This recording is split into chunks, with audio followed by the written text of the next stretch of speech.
India news देख रहे हैं आप। मैं हूं आपके साथ पूनम शर्मा सोलंकी। चलिए सबसे अहम बुलेटिन न्यूज ब्लास्ट की शुरुआत करेंगे और बताएंगे सबसे पहले खास खबर जो कि दक्षिण अफ्रीका से जुड़ी हुई है, क्योंकि यहां दक्षिण अफ्रीका पर हमलावर डोनाल्ड ट्रंप, क्योंकि अगले साल G20 समिट से दक्षिण अफ्रीका को बाहर करने की घोषणा। तो ट्रंप ने दो टूक कहा कि दक्षिण अफ्रीका को G20 का निमंत्रण नहीं मिलेगा। अगले साल मियामी में होने वाला G20 सम्मेलन, दक्षिण अफ्रीका को दिए जाने वाले सभी भुगतान सब्सिडी रोकने का भी ऐलान, श्वेत किसानों के कथित उत्पीड़न का दावा किया था ट्रंप द्वारा। हालांकि दक्षिण अफ्रीका ने ट्रंप के इस आरोपों को निराधार बताया था। ट्रंप ने इस साल दक्षिण अफ्रीका में हुए G20 समिट का भी बहिष्कार कर दिया था और ये देखिए रहा किस तरह से अब दक्षिण अफ्रीका पर डोनाल्ड ट्रंप हमलावर होते नजर आ रहे हैं, क्योंकि अगले साल G20 समिट से दक्षिण अफ्रीका को बाहर करने की घोषणा। तो ट्रंप ने दो टूक कह दिया कि दक्षिण अफ्रीका को G20 का निमंत्रण नहीं मिलेगा। अगले साल मियामी में होने वाला है G20 सम्मेलन।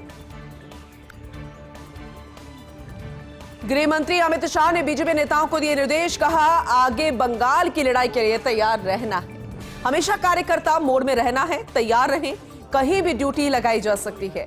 सभी नेताओं ने परिश्रम की पराकाष्ठा की, लेकिन कोई नेता ये नहीं समझे कि ये जीत उनकी वजह से मिली है। आपकी जिम्मेदारी चुनाव लड़ाने की नहीं, बल्कि जहां कम वहां हम इस भूमिका में थी। तो इसीलिए यह बेहद महत्वपूर्ण है। गृह मंत्री अमित शाह ने बीजेपी नेताओं को सख्त निर्देश कहेंगे, निर्देश तो दिए लेकिन ये सख्त है।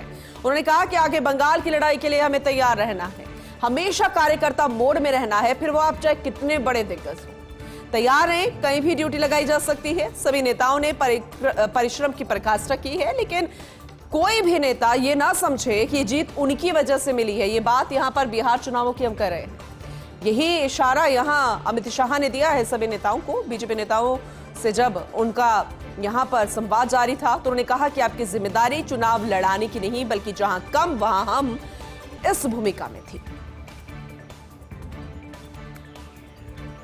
वहीं कर्नाटक में सीएम बदलने को लेकर जल्द होगी बैठक। कांग्रेस अध्यक्ष मल्लिकार्जुन खड़गे का एक बड़ा बयान, का जल्द ही कर्नाटक को लेकर हम बैठक करेंगे और इस बैठक में राहुल गांधी और अन्य नेताओं के साथ चर्चा की जाएगी।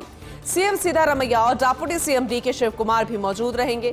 सभी से चर्चा होगी, उसके बाद ही कोई फैसला लिया जाएगा, क्योंकि जिस तरह से यहां पर अब बाकी जो वक्त बचा है उसमें किस तरह से मुख्यमंत्री का बदलाव किया जाए, दिल्ली तक ये बात पहुंची। अब दिल्ली से यही मंत्रणा होगी मुख्यमंत्री बदलने को लेकर। जल्द ही कांग्रेस अध्यक्ष मल्लिकार्जुन खड़गे का बड़ा बयान अब सामने आ चुका है, क्योंकि यही उम्मीद भी की जा रही थी, इंतजार किया जा रहा था।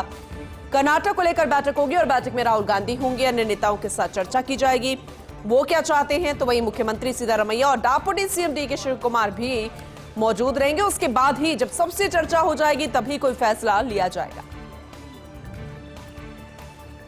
उदयपुर में डिजिटल अरेस्ट का मामला उजागर हुआ। बुजुर्ग को 13 दिन डिजिटल अरेस्ट रखकर ठगे 33,60,000 रुपया। बैंक खातों, शेयर और बचत योजनाओं से रुपया उड़ा लिए गए। मकान के सौदे के नाम पर 30 लाख और मांगने पर यह मामला खुला। पीड़ित अपने परिचित के साथ पहुंचा जिला विधिक सेवा प्राधिकरण। सचिव और एडीजी ने अब जानकारी ली। आईजी गौरव श्रीवास्तव से बात की गई है। साइबर थाना पुलिस को मामला दर्ज करने के निर्देश दे दिए गए हैं और फोन को सर्विलांस पर बताकर 17 घंटे तक रखा वीडियो कॉल पर। देखिए किस तरह से एक बुजुर्ग के साथ डिजिटल अरेस्ट का मामला सामने आया है। बार बार इस तरह की घटनाएं बढ़ रही है और इसीलिए प्रशासन अब सभी आम लोगों से अलर्ट रहने की अपील कर रहा है। आप सजग रहेंगे तभी आप बच पाएंगे और आपकी मेहनत की कमाई जो है इस तरह ठगी नहीं जाएगी।